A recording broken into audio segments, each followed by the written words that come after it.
Hi guys, welcome to Treasures by Trees. And so thank you guys for tuning in today. I have a special guest here, Miss Brandy Briggs, and she is a counselor. And so I am going to allow her to introduce herself at this time. All right, I am Brandy Briggs. I'm a licensed professional counselor. I've been in private practice now for a little over a year. And right now, I'm just seeing individuals and just working with them, kind of helping support them on their journey. And then I also do some therapeutic content, so journals and things like that, to kind of help out with self-care and just your mental health overall. Wow, that's awesome, guys. And we're definitely gonna jump right in. Good job, Brandy. I tell you, we're I'll be sharing. So our title today is Mental Health and Self-Care Tips. And so as she just said, she's a licensed counselor. And you guys know I speak very openly about attending counseling and therapy, and currently in therapy, stay in therapy because she believes in therapy. And I believe in being healthy. I believe in my mental health overall being healthy. And so we're going to just talk a little bit about that, because we are in a time in our life now with COVID and everything where people are really struggling, and I really wanted to have a counselor on here to share in that. And so of course, as I told you guys, I have a psychology degree, but I'm no licensed counselor. I assess me until I have to go see a real therapist. So yeah, that's never good. And so today I'm going to talk about my mental health journey and how I get to healthiness. For me, as you know, as I shared last week, I lost my mom May 18th, and it's been 4 months today. And so the struggle is real. I miss my friend, I miss my person. And so while I know she's resting in heaven, I still miss that day-to-day conversation we had, talking about my life, talking about my dating life, and just those jokes, because that's where I got my jokes from, mommy. Yeah. And so ways I decided, I knew immediately I had to go to therapy because when you lose someone, your mom, is a different type of loss. So I got in therapy. I've been in therapy, always stay in therapy regardless. It works. Yeah, it does. Works. It does. Just staying consistent, staying committed. And sometimes it may not feel that way, because I always say sometimes when you start that process, because things kind of come out, Right. at times it can feel like I'm taking a step back. But if you stay committed, Right. it tends to kind of alleviate just over time. So Absolutely. that's good. That's Absolutely. Good. And I am big on therapy, and I think most of us need to be in therapy, and a lot of times, in the Black household, we wasn't raised, we saw the mental health issues of our siblings, oh, that's just a little crazy, so and so, and so there wasn't a light shown like, hey, get them some help. And it's just prevalent in the Black community, where mental health is being looked at like a stigma. Absolutely. And you're right. I think it's easy to like label and, like you say, to kind of pin it off, oh, they're crazy, or this is happening. But a lot of times you kind of have to invest and look underneath, because a lot of times it's like a need. Right. It's something that they're needing, Right. So I think that's important that you say that, because that's kind of that indicator. You know what? This person may be struggling with something. Absolutely. This person may need that additional help. Yeah. And so we are all struggling with something, whether you need to be in therapy or not. Life is a struggle, right? And so most of us manage to get through without therapy. But for me, therapy has been therapeutic. There you go. It tends to be therapeutic. Yes, it does. And so, just with everything, work, relational, grieving, you can talk about it, and you can get the help you need if you need that help. And so, being healthy is so important for me, mentally and physically. And so your mental health, to me, it affects your physical health. Absolutely. And vice versa. Like, the things that we go through mentally can impact our physical health, right, and the other way around. Sometimes there's underlying things, and it can manifest in different ways, where you can start to feel some anxiety or even depression. Right. And so they play on each other. So you're absolutely right. Yeah. It's important. And so one of the things I do other than therapy, I exercise. I am a person, I'm not going to sit here and say I love exercising, because I don't love it, but it helps with my mental state. Like, we know exercise sends endorphins to your brain. Absolutely. Happy place. Yes. And so I have this regimen. I get up at 6:30. I go and do a little over 5 miles, a jog, and I run, walk. And I come back in. I do my weights, do like 100 curls, 100 squats, 100 lunges, and it makes me feel better. Good. Yeah. And as you're talking, I'm like, look at you. That is so good, because that is a part of self-care. It is. That's like one of the first lines of defense, when it comes to our mental health. Absolutely. Is checking in on us and doing those kind of things, because like you say, it improves me physically, and then I'm more confident, right. But then I feel better. Absolutely. It helps the mood. So that's good. It's good to have that routine in place. Yeah, it's not easy now. Yeah. Not, because I literally don't have to log into my system till 9. So when you have to, structure yourself to get up at 6:30 every day, and I spend, an hour out there, jogging and walking, and then about 40 minutes, doing what I do on the inside. And so, if you feel better on the outside, you can tend to feel better on the inside, and vice versa. If your inside is right, the outside is usually right. Absolutely. And I think that's important too, because when you say the word routine, right. That means lifestyle. That means something very intentional. That means something we have to integrate into what we're currently doing. And sometimes it's not always easy, but it's a big payoff. It's a big payoff. It is, because you like she just said, when you feel better, you look better, and it's not about vanity. It's about your mental health. And so taking that, losing somebody that you care about so deeply, it did affect me, because I was getting ready to test out in real estate, like all ready to take my test. Mom died. I was stagnant. I just couldn't do it. I couldn't exercise. I couldn't take my test. And it's been 4 months today, and I just not started back studying this week. Wow. 4 months. Well, I want to say that is really great for you to see that, this did impact me. So let me just, kind of figure this out and step away, because sometimes that does happen. That does happen, especially when you talk about grief. It's so different for everybody, and it's a process. And so what you're doing is tapping into what is it that I need, because again, that's a part of self-care as well. Absolutely. Prioritizing my needs, because sometimes I may have to step away from this in this moment, because again, that's going to propel me forward as I step away. So now, like you say, I'm able to get back into it, and I'm able to do it in a healthy way, not a forceful way, not a way in which I don't feel comfortable, but just a way where, okay, I'm tuning into me. Okay, I can do this. I can take this next step now. So I just want to say that's awesome. Like, I'm so proud of you. Well, thank you, counselor. I might have to switch counselors. Like, Maria. Like, I love this. That's awesome. That's awesome. And you really have to sit with the grief. You can't drink it, smoke it, drug it. I sat with it. When I have breakdowns, I still sit and cry. When of course, I'm not crying myself to sleep at night anymore, thank God. Yeah. But, the healthy way of going through grief, there is something called good grief. Yeah. You have to go through it the right way, if it's possible. Everybody grieves so differently, and some people really struggle with the death of a mother. And so I'm a woman of faith, so my mom is resting with the Lord. But at the same time, you miss that day-to-day, you miss that contact, not being able to see her in the physical anymore. And so you have to find ways to get through that, because your life shouldn't stop because they're gone. Absolutely. And absolutely. I think the hardest thing was not being able to exercise for 2.5 months. Yeah.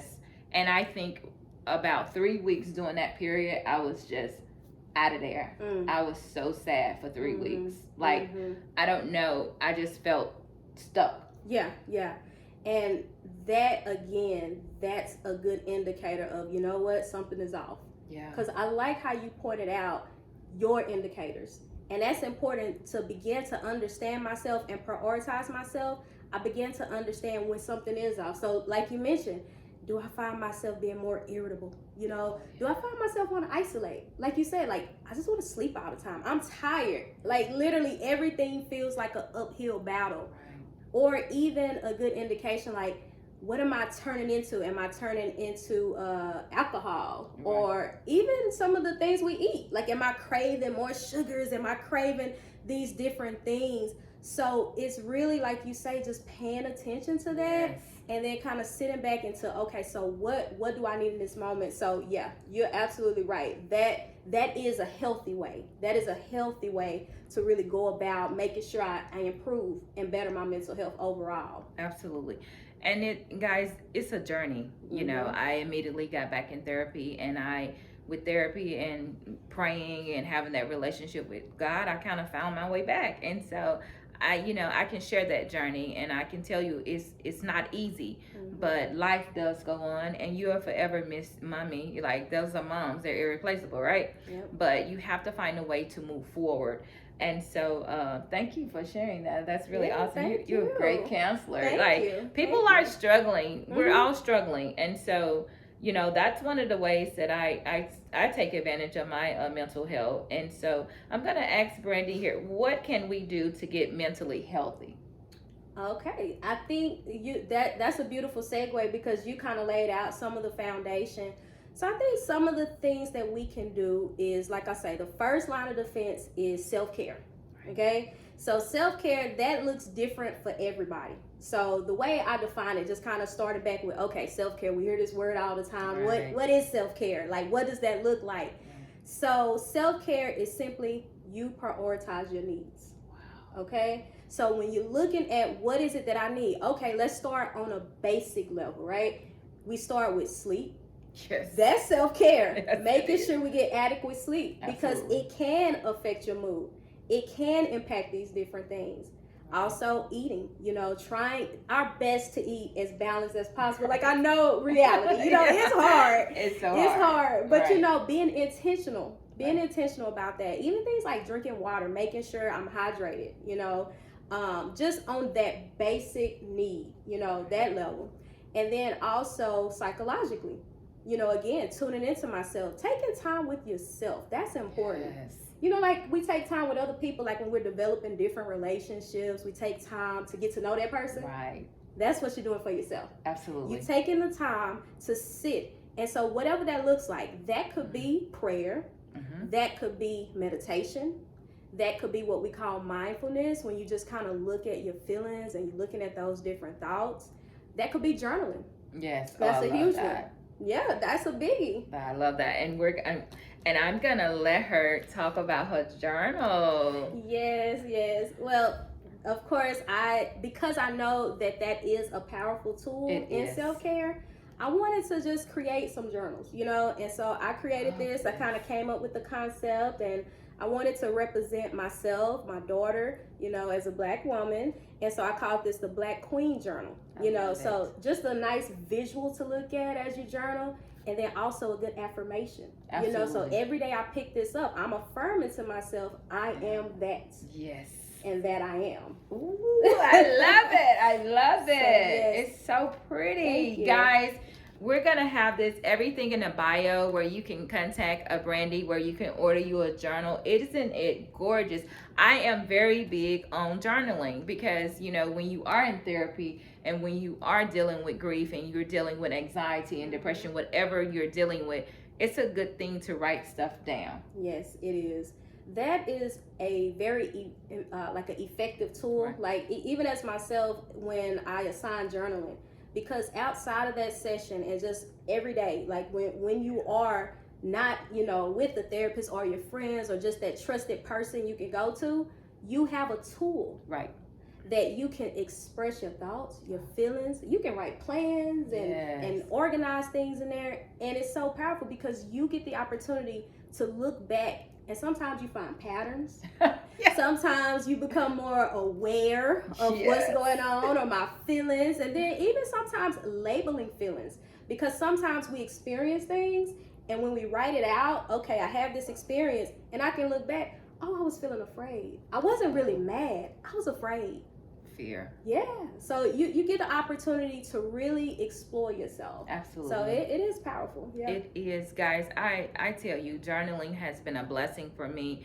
And one of the things that I noticed in the last month or so, I noticed that I was getting a little bit more impatient with people, and just really like irritated, right? And I was like, this is not who you are. Like, you're long suffering with people, like, And I had to really dig into that with therapy. Like, you need to figure out, why are you unbalanced with this? Because if you've already been this person where you're not impatient with people, and now you're here, you know, and I knew it was, you know, a lot to do with grieving and just, you know, being in that little moment, and you have, you know, just have to find a way to get out of it. Absolutely. And so that's great that you're able to point that out, you know, because I also want to say, I think a good thing to recognize is when I'm experiencing those things and I recognize those things, having grace for myself. Right. Because we're human. We're human. And different things impact us. That's right. You know, just like the current state of the world. Yes. Those things are impacting us. You know, we're losing people. We're afraid. We don't know. We don't know. And so really having that grace and not expecting myself to get it right or have the answers, and really, like you kind of been mentioning, just really sitting into, you know what, I'm human. Let me give myself this grace. Let me have compassion for myself as I would anybody else. Absolutely. So I can be able to, like you say, address this, because what's going on? This isn't me. Right. So what's going on? So really tapping into that, having that grace, and then deciding, okay, well, how do I want to go about changing this? So how do, you know, what do I want to do next? I know, because I'm the worst. I assess myself. I don't have license. I just have a psychology degree. I'll be over here assessing myself. Then I'm like, okay, you can assess yourself. You can identify the problem, but you still need to go to counseling. Yeah. Like when it moves into that area of, okay, I've been trying. I feel stuck. I've been trying and it's not getting better. I feel that things maybe getting worse. Yeah. If I'm getting that feedback from other people, like at work, my performance is slipping, or I'm not present with my kids, or even within friendships, like you say, that's when we kind of move into, maybe I need professional help. Maybe I need to go seek a professional. Yeah, and it's no stigma with therapy. It's you taking out time to get healthy and get mentally healthy. That's a priority. That's you saying, I care about my mental health, I care about my physical health, and I care about, you know, what type of person I am, because we have to know ourselves, and we have to know that it's certain indicators that let us know, hey, something's off. Absolutely. And I think in order to even show up, not just for ourselves but other people, like regardless on what role that is, like whether that's showing up at the workplace, showing up for your kids, showing up for your family and friends, it's important to, again, show up for yourself. I think one of the things that like just kind of understanding even the history of self-care, it was a term like in the 50s they coined that. And so what they would find is they had patients, and when they would practice self-care, they saw it started to increase their self-worth, and they were able to preserve themselves. And then it's interesting because as this term emerged, like the Black Panther Party began to talk about radical self-care. Right. And you remember they used to create community self-care where they provide the basic things, food, health care. And so really supporting the community and able to thrive. And what they found with the activists, they needed to perform radical self-care. Angela Davis mentioned she started yoga and meditation in jail. Wow. Yeah. I believe in yoga. Yeah. Absolutely. I don't do yoga. I don't do it. I'm trying to find my way to yoga. But I heard it's just awesome. It is. It's a meditation. Yeah. It's a meditation. And it helps impact the mental state, that focus, and then also physically. It's really helpful. Like some athletes, yoga is really beneficial. Yeah. I was thinking about trying it though, because I need to stretch, Oh yeah. It's good. You can't go wrong. You cannot go wrong with yoga. I think I'm going to, because, anything that I can do to make my life or enrich my life and make better, I'm going to do it. And my daughter was telling me, she's like, you need to go to yoga. I was like, girl, I think that's a workout. Like, I heard it's a true workout, but, mentally, if you're in a state or a place or grieving, do whatever you need to do to take care of yourself, because you can't, especially if you got kids. Yeah, absolutely. Yeah, you have to be there for yourself first and foremost, because you're running on fumes. That's it. And then you have to look at my kids. They're watching what I do more closely than even sometimes what I'm saying. And so you're modeling to them what it looks like to take care of yourself. Absolutely. So that's important. Yeah. It sure is. And when we talk about self-care tips, like, of course, what I do, therapy, exercise, I read a lot, and I hang out with my friends, go out to happy hour, we go to dinner.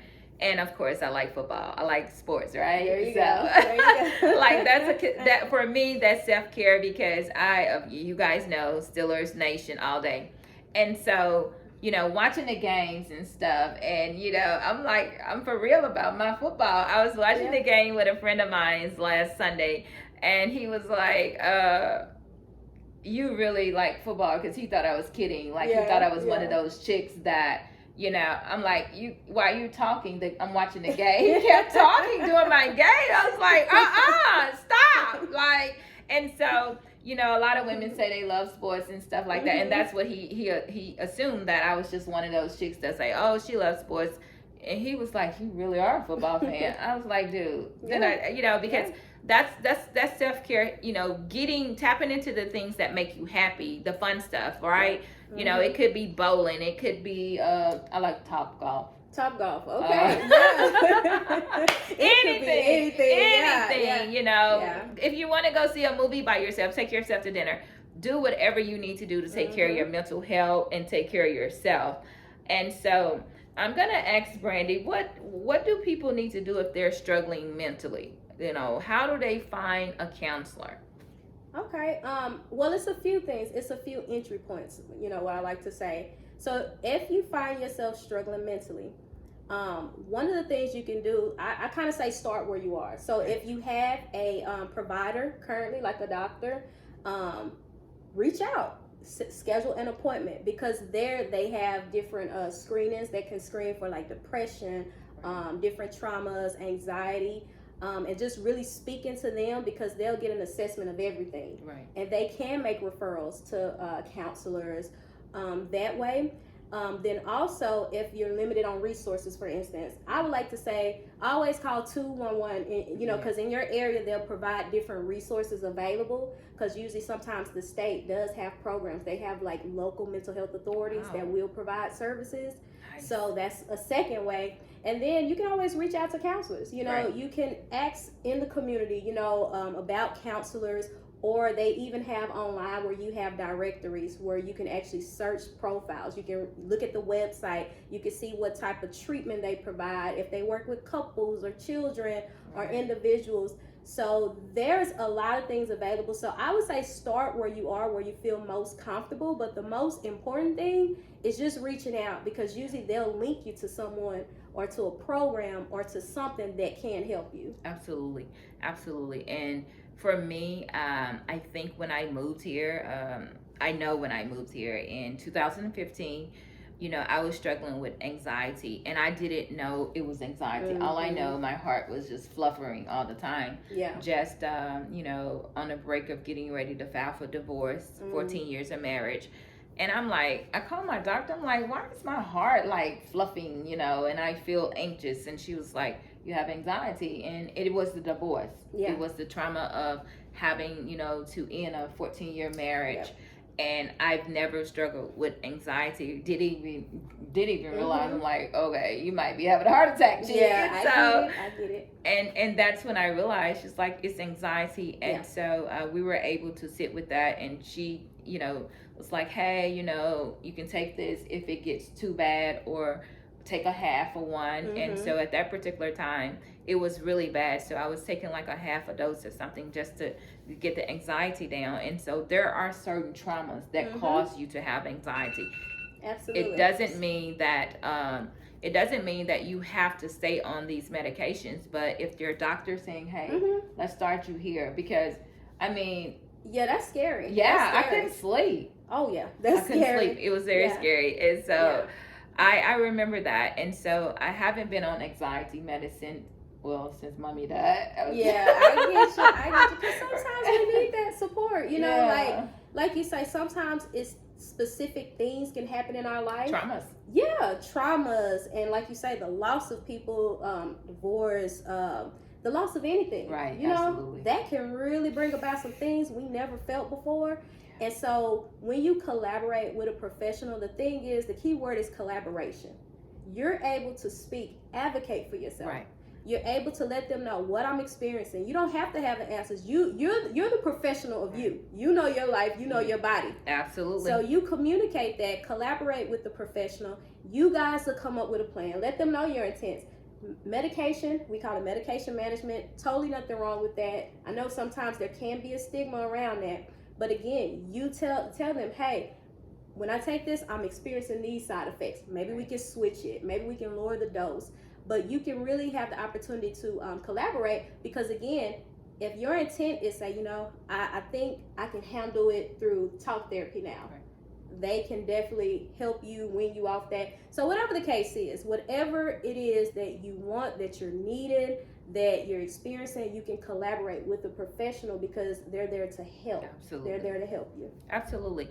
And sometimes, in most cases, you guys, it just depends on the trauma. Mm-hmm. You might not even need medication. But for me, the only time I have anxiety issues when there's a trauma in my life. It tends to just cause me to get just the flutters. And in life, when mommy first passed, I wasn't sleeping. Yeah. And I knew I know I can't Yeah. not sleep. So, whatever it is, or if you just really need to talk to somebody, how to contact Brandy is going to be in the bio. And so she is a great counselor, as you can see. And so,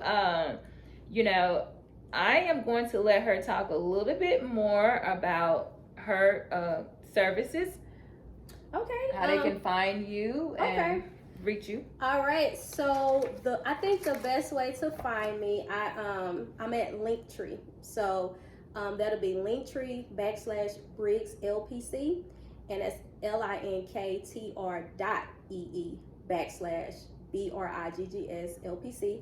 And so there you can kind of browse my website if you need to. It actually have resources available. So even if you're just kind of looking for a starting point, they have a lot of resources in my resource page. I also have just different self-care activities, like a little coloring page that I offer for free. And so you can really contact me there, find me there. If you have any questions, of course, I have my email available as well. And so even if maybe you're not in my area, or perhaps you just had a question, or something of that nature, hopefully I can direct you to to the answer.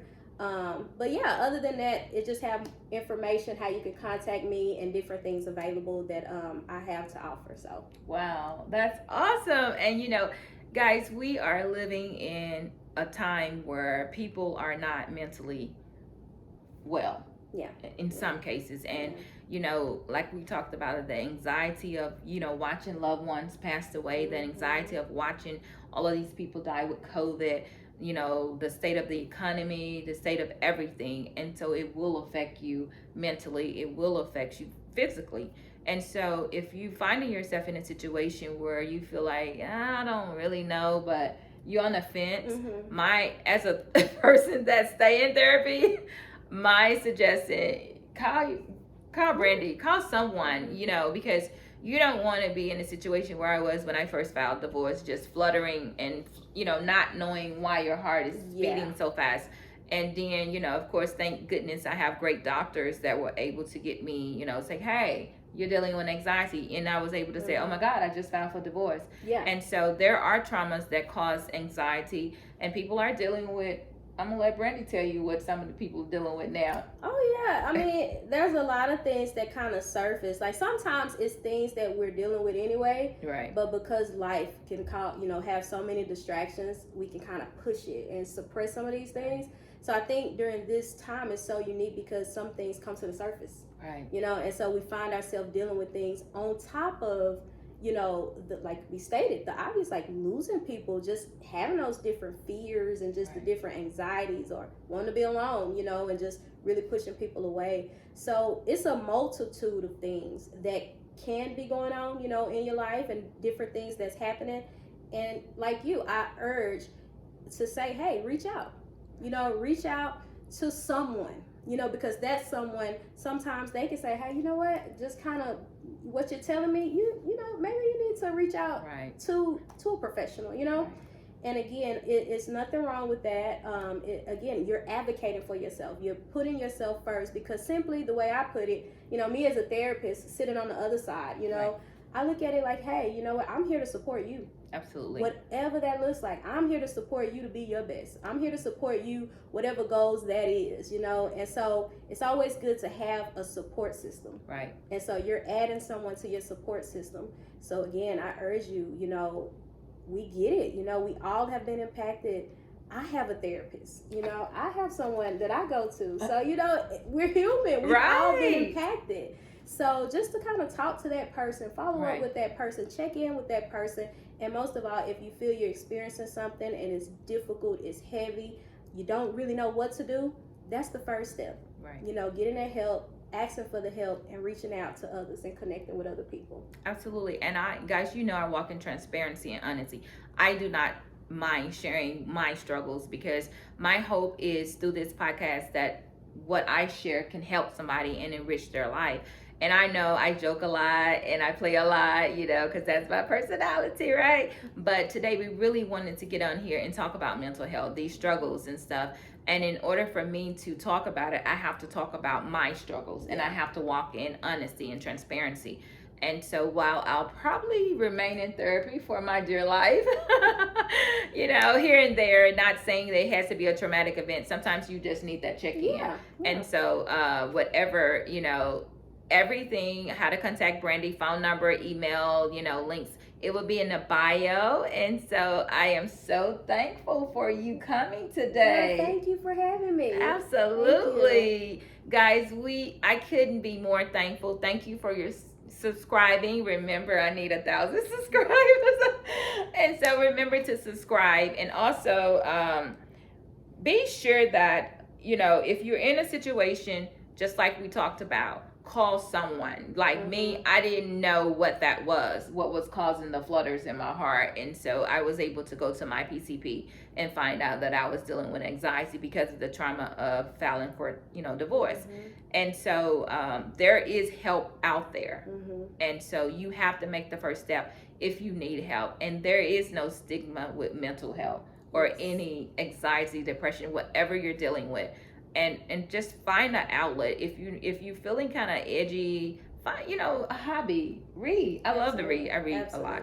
Yeah. And so that go back to self-care, and I want to provide one additional resource is the Lifeline, the National Suicide Prevention Lifeline. And so if you would like to link it in the bio, I will. There's a number where you can reach out. So in the event things for you are so heavy and you're having certain thoughts or want to hurt yourself, remember that there's help available for that. You can speak with someone and they'll definitely direct you to the resources that you need in your particular area. So that's something I definitely want to make sure that's available, that you guys have that number as well in the event you or maybe someone will need that resource. Yeah, because we're seeing heavy numbers of suicides. Oh, yeah. And this stuff is real life. This is real life stuff. People are struggling and they're committing suicide. So it's real talk. And so we have to take care of ourselves. It's you can be out there jogging and running, have this physical fit body, but the mind is off. Oh yeah. You're still not healthy. Yeah. And so I believe in healthiness. And so we're definitely gonna sign off there. And so thank you so much for watching. She can't see, so in case I really wear contacts, right? So I always struggle with my notes. So I'm like, I'm going to start wearing my glasses a little bit. And so thank you again. And guys, go purchase this. It's so gorgeous. I love it. I love it. I have my own. And so guys, thank you once again for listening. Thank you for subscribing, and definitely share this video. If you know somebody that's struggling, share it. Send it to them, email it to them, text it to them, share it on your social media outlets, because the ideal is to help someone. Absolutely. Well, we're gonna leave it there, and you guys have an awesome Saturday, an awesome weekend. And until next week, thank you for watching Treasures by Trees. Thank you, Brandy. Thank you guys. All right, you guys have a great weekend. Bye-bye.